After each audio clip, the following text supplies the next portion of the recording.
ଦେଖନ୍ତୁ ସଂଘମିତ୍ରା ହେଉଛନ୍ତି ବାମପନ୍ଥୀ ମାନଙ୍କର ସ୍ୱର। ଆଜିକା ଦିନରେ ଓଡ଼ିଶାରେ ଯେଉଁ ନେତ୍ରୀମାନଙ୍କୁ ନେଇକି ଛାତ୍ର ନେତ୍ରୀମାନଙ୍କୁ ନେଇ ଚର୍ଚ୍ଚା ହୁଏ ତାଙ୍କ ଭିତରେ ସଂଘମିତ୍ରା ଅନ୍ୟତମ।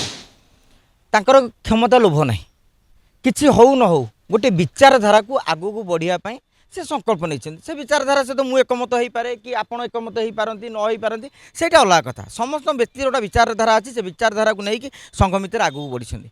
କାଲି ସୁଫିଆ ତାଙ୍କୁ କହିଲେ କି ମୁକିମ ବାବୁ କହିଲେ ଯେ ଆମର ଏଠି ଗୋଟେ ଯୁବ ସମାବେଶ କରାଯିବ, ଯେହେତୁ ବିବେକାନନ୍ଦଙ୍କ ଜୟନ୍ତୀ ଅଛି, ଯୁବ ଦିବସ ପାଳନ କରାଯାଉଛି, ତେଣୁ ଯୁବକମାନଙ୍କୁ ଆହ୍ୱାନ ଦେବା ପାଇଁ ସେ ଏକ ମଞ୍ଚର ସୁଯୋଗ ଭାବିକି ସଂଘମିତ୍ରା ଯାଇଛନ୍ତି। କିନ୍ତୁ ସେ ମଞ୍ଚରେ ସେ ଯେତେବେଳେ ରାଜନୈତିକ ବାସ୍ନା ବାହାରିଲେ ତାଙ୍କୁ ତାଙ୍କ ଦଳ ବି ପ୍ରଶ୍ନ କରିବ, ଅନ୍ୟମାନେ ବି ପ୍ରଶ୍ନ କରିବେ। ତାପରେ ଯିଏ ଯେଉଁ ଆଇଡ଼ିଓଲୋଜିରେ ଥାଏ ନା, ତାଙ୍କୁ ଯେତେ ଯାହା କହିଲେ ବି ସେ ପ୍ରଲୋଭିତ ହେବେନି କି ପ୍ରଭାବିତ ହେବେ ନାହିଁ। ତେଣୁ ଆପଣ ଡାକିଲେ ଗୋଟେ ସମାବେଶର ଗୋଟେ ଉଦ୍ଦେଶ୍ୟ ପାଇଁ, ସେଠି ଘୋଷଣା କରିବ ଅଲଗା। ମନେକର ମୁଁ ଗୋଟେ ଡାକିବି ଗେଟ୍ ଟୁଗେଦର, ମୁଁ ଗେଟ୍ ଟୁଗେଦର ଡାକିକି ତୁମ ମାଲିକଙ୍କ ବିରୁଦ୍ଧରେ କିମ୍ବା ତୁମ ବିଚାରଧାରା ବିରୁଦ୍ଧରେ ଗୋଟେ କଥା କହିବି। କିନ୍ତୁ ଗେଟ୍ ଟୁଗେଦର ହେଉଛି ଆମେ ସାଙ୍ଗସାଥିରେ କଥା ହେବା, ଆଲୋଚନା କରିବା, ଗୋଟେ ନିଷ୍କର୍ଷରେ ପହଞ୍ଚିବା, ଗୋଟେ କ'ଣ ଗୋଟେ ବାର୍ତ୍ତା ଦେବା। କିନ୍ତୁ ରାଜନୀତି କରିଦେଲେ, ଯେଉଁଥିପାଇଁ ସେ ଫେସବୁକ୍ରେ ବାଧ୍ୟ ହୋଇକି ଲେଖିଲେ ଏଇଥିପାଇଁ ଯେ ତାଙ୍କ ମନକୁ ବି ଆଘାତ ହେଇଛି।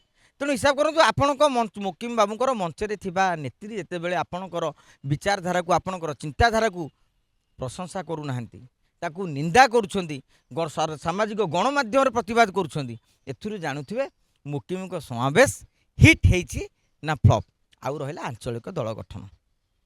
ଆଞ୍ଚଳିକ ଦଳ ଗଠନ କରିବା ପାଇଁ ଗୋଟେ ବଡ଼ ଜିନିଷ ନୁହେଁ ଆଜ୍ଞା। ଚାରୋଟି ଯେତିକି କାଗଜପତ୍ର ଅଛି, 8-10 ପୃଷ୍ଠାର କାଗଜପତ୍ର ଆପଣ ଇସିଆଇରେ ଦେଇଦେଲେ ଧୀରେ ଧୀରେ ଯେଉଁ ପ୍ରୋଭିଜନ୍ ଅଛି ଆପଣଙ୍କର ଗୋଟେ ଦଳ ଗଠନ ହେଇଯିବ। କିନ୍ତୁ ଦଳକୁ ଆଗକୁ ନେବା, ଏଷ୍ଟାବ୍ଲିଶ୍ କରିବା, ତା ପାଇଁ ବହୁତ ବଡ଼ ଶକ୍ତି ଦରକାର। ତେଣୁ ଆପଣ କଟକର ହୁଡ଼ା ଡେଇଁକି ଟିକେ ଓଡ଼ିଶାର 30 ଜିଲ୍ଲା 314 ବ୍ଲକରେ ପହଞ୍ଚନ୍ତୁ। ସେଠି କେତେ ଲୋକ ଫୁଲ ତୋଡ଼ା ଧରିକି ଆପଣଙ୍କୁ ଠିଆ ହେଉଛନ୍ତି, ତାପରେ ଗଣିତ କଷିକି ଦଳ ଗଠନ କଲେ ଭଲ ହୁଅନ୍ତା।